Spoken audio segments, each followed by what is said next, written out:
নমস্কাৰ বন্ধু বান্ধৱীসকল, এয়া শোণিতপুৰত বানৰজা। এয়া বানৰজা মহাদেৱৰ ভক্ত আছিল। এয়া মহাদেৱৰ প্ৰতিমূৰ্তি পূজা অৰ্চনা কৰি থকা সময়ৰ দৃশ্য। ইফালে বানৰজাৰ জীয়ৰী উষা দেৱী, এয়া উষা। আকৌ এয়া শ্ৰী গণেশৰ প্ৰতিমূৰ্তি দেখা গৈছে। উষাই অগ্নিগড়ত থাকোঁতেই এদিন সপোনত ভগৱান শ্ৰীকৃষ্ণৰ নাতি অনিৰুদ্ধক দেখিলে। উষাৰ যাদুকৰী সখী চিত্ৰলেখাই অনিৰুদ্ধক ছবি আঁকি চিনাক্ত কৰিলে।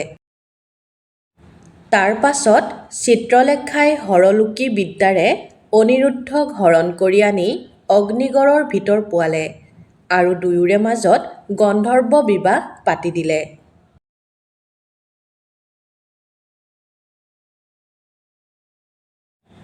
পাছত বানৰজাই সেই কথা গম পাই অনিৰুদ্ধক বন্দী বনাই থলে।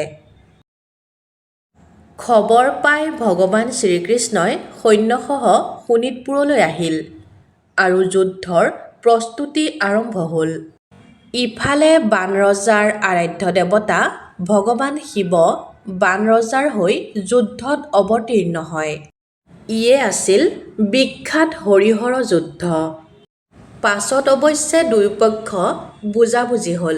অনিৰুদ্ধক মুকলি কৰি উষা অনিৰুদ্ধৰ বিবাহক আনুষ্ঠানিক স্বীকৃতি দিয়া হ'ল।